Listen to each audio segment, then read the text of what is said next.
Bismillahirrahmanirrahim. Yang saya hormati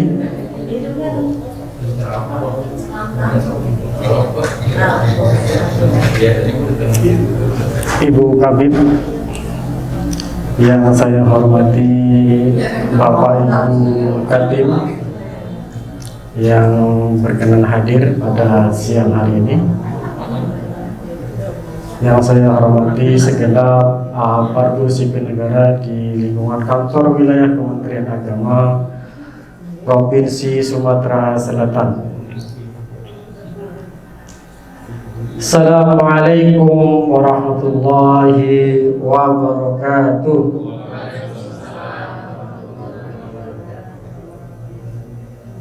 Memetik bunga di kebun pagi,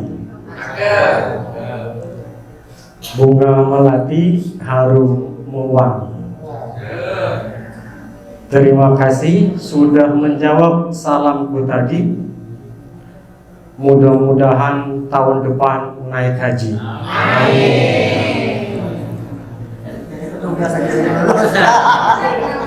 Itu maksudnya.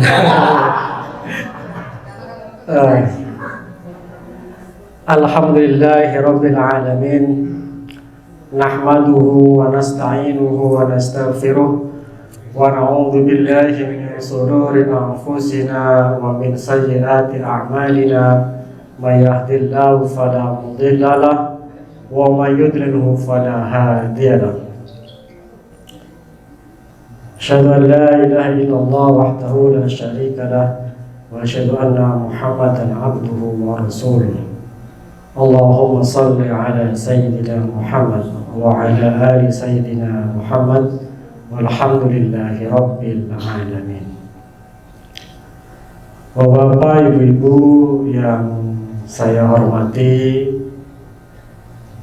perkenankan saya untuk bisa menyampaikan beberapa hal. Ini mengingatkan kembali baru kali ini nih, setelah dulu belajar di pesantren ini, namanya muhadharah. Muhadharah. Mohon maaf, ini adalah ya mudah-mudahan bisa memberikan manfaat walaupun sedikit. Pertama-tama marilah kita panjatkan rasa syukur kita kepada Allah Subhanahu wa taala. Berkat nikmat, rahmat dan hidayahnya kita masih diberikan kekuatan untuk melangkahkan kaki kita untuk melaksanakan sholat zuhur berjamaah di kantor wilayah Kementerian Agama Provinsi Sumatera Selatan, dilanjutkan dengan kultum. Kesuburan ini harus kita maknai sebagai nikmat Allah yang perlu kita maksimalkan dalam memanfaatkan nikmat ini, yaitu dengan berharap ridha Allah Subhanahu wa taala. Sehingga apa yang dikatakan difirmankan oleh Allah Subhanahu wa taala, wa in ta'adzana rabbukum la in syakartum la azidannakum wa la in kafartum inna adzabi lasyadid. Dengan bersyukurlah, dengan memanfaatkan dan memaksimalkan nikmat-nikmat yang sudah banyak diberikan oleh Allah SWT, maka akan ditambah lagi menjadi kenikmatan yang lebih banyak lagi. Begitu juga sebaliknya, jika kita tidak mensyukurinya, maka azab Allah sangat pedih. Bapak, ibu yang saya hormati, kalau kita masing-masing ditanyakan apa yang kita rindukan sekarang, mungkin ada yang mengatakan bahwa kita rindu keluarga karena sudah lama berjauhan karena faktor kerjaan, satu di Palembang atau satu di seberang lautan sana. Maka kalau kita tanyakan kepada mereka, kita rindu keluarga. Yang suaminya jauh rindu dengan suami dan anaknya, yang istrinya jauh rindu dengan suami dan anaknya, yang istrinya jauh rindu dengan istri dan anak-anaknya. Begitu juga dalam kehidupan kita ini, kita juga rindu setelah kehidupan dunia ini, dan yang dirasakan oleh umat Islam dan umat yang beriman adalah rindu akan jannahnya, rindu akan surganya Allah Subhanahu wa Ta'ala. Masing-masing dari kita yang mengaku kita beriman pasti akan merindukan surga. Akan tetapi ini ada pasif dan aktif gitu. Kita merindukan surga, tapi di satu waktu lain juga surga merindukan kita. Jadi bukan kita saja yang merindukan surga, tapi surga juga merindukan kita.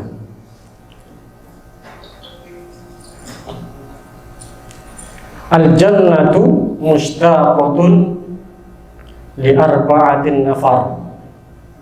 Bahwa surga itu merindukan 4 orang ini. Talil Quran wa hafizil lisan wa mut'imil ji'an, dan yang terakhir wa shaimin fi syahri Ramadan. Mungkin bapak-bapak, ibu-ibu sudah nemen ini dengar hadis ini. Kalau yang sering mendengarkan kajian di masjid-masjid beberapa hari ini, mungkin sudah hafal. Yang pertama adalah talil Quran, membaca, gemar untuk membaca Al-Quran. Bapak-bapak, ibu-ibu yang saya hormati, ada beberapa kajian di kementerian kita nih, kalau nggak salah mohon dikoreksi, kalau salah mohon dikoreksi. Kajian yang dilakukan oleh Kementerian Agama terkait dengan literasi membaca Al-Quran di Indonesia. Jadi masih ada 30% umat Islam di Indonesia ini yang buta akan bacaan Al-Quran.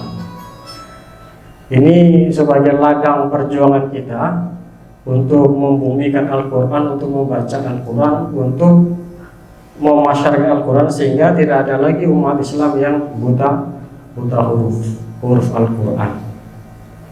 Nah, kalau melihat 70% mungkin lebih besar 70%, tapi yang 30% juga cukup besar.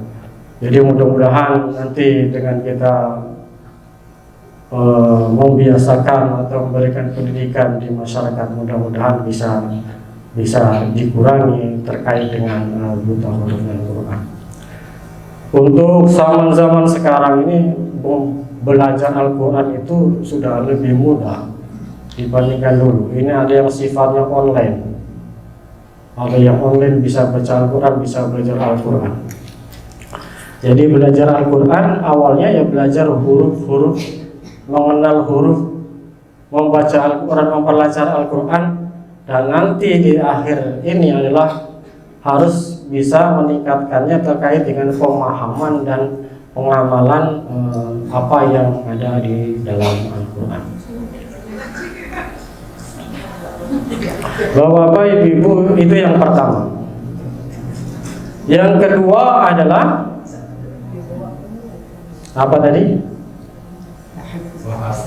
Hafizil lisan, menjaga lisannya. Jadi surga itu tuh merindukan orang-orang yang kedua setelah tadi yang gemar membaca Al-Quran. Makanya kita iri dengan Syekh Abdurrahman Al-Hafiz ini. Beliau ini istiqomah, dan kita nih belum bisa meniru seperti beliau. Kita nih iya. Iya, benar. Kita nih baru juz 30. Itu juga masih banyak yang ini kelang-kelang, enggak hafal. Mudah-mudahan ke depan kita akan memperbaikinya hafalan dan bacaan kita. Yang kedua adalah hafizil lisan, memelihara lisan. Ada pepatah yang mengatakan dalam bahasa Arab itu, al-kalamu yanfudu ma la yanfuduhul ibal, bahwa kalam, perkataan itu adalah bisa menembus apa yang tidak bisa ditembus oleh jarum. Saking tajamnya lisan kita ini. Lidah kita ini dipagari oleh gigi kita dan bibir kita. Kalau bibir kita menjaga, mingkem pasti nggak bisa ngomong. Nah, maksudnya bahwa kita nih harus bisa menjaga lidah kita, jangan sampai gara-gara salah lidah atau berbicara tidak baik, saudara muslim kita tersakiti atau diri kita yang menjadi bumerang karena kata-kata kita sendiri. Kalau kemarin banyak yang mengatakan mulutmu harimau, ya, mulut harimau. Dalam hadis salamatul insan fi hifzil lisan. Yang lain juga mengatakan maka yu'minu billahi wal yawmil akhir falyakul khairan aw liyasmut. Berkatalah yang baik atau diam. Kalau kira-kira perkataan kita menyinggung orang lain, apalagi biasanya kita kalau sudah nongkrong sama-sama ini 5 menit sudah bagus pembahasannya. Cuma kalau sudah di atas 5 menit sudah mulai itu kemana-mana. Yang namanya riba, itu riba, menggunjing, memfitnah, mengadu domba, terkadang tanpa kita sadari kadang terlintas di lisan kita, terucap di lidah. Mudah-mudahan kita dilindungi oleh Allah dari perkataan yang kurang baik, dari lisan yang bisa menyakiti saudara-saudara kita yang lain. Yang ketiga adalah mut'imil ji'an. Jadi memberikan makan orang-orang yang lapar. Jadi yang diridhoi oleh surga itu apabila ada orang yang gemar memberikan makan atau membantu saudara-saudara kita dari kita membutuhkan makanan atau membutuhkan sebagian rezeki kita untuk dimanfaatkan oleh mereka yang lebih membutuhkan. Dikatakan bahwa kalau nggak salah orang yang gemar memberikan makan orang lain di samping sebagai dari sosial adalah meningkatkan persaudaraan, meningkatkan empati, bahwa orang yang senang gemar untuk membantu orang lain, memberikan makan sampai dia kenyang, artinya sampai terpenuhi kebutuhannya, maka akan dimasukkan ke dalam surga yang tidak dimasukkan orang lain. Hanya orang yang senang ini yang membantu ini. Mudah-mudahan kita termasuk dari orang-orang yang dirindukan oleh surga yang ketiga ini. Yang terakhir adalah apa tadi? Shaimin fi syahri Ramadan. Alhamdulillah kita termasuk orang yang berbahagia karena yang termasuk orang-orang yang dipanggil untuk melaksanakan puasa di bulan Ramadan, di mana bulan Ramadan ini banyak keistimewaannya, banyak keistimewaan di bulan Ramadan. Salah satunya tadi yang disampaikan oleh moderator bahwa di bulan Ramadan itu juga diturunkan Al-Quran, pahalanya dilipat gandakan dan sebagainya. Itu saja yang dapat saya sampaikan, 4 hal yang dirindukan orang yang dirindukan oleh surga. Wabillahi taufiq wal hidayah waridha wal inayah. Assalamualaikum warahmatullahi wabarakatuh. Terima kasih.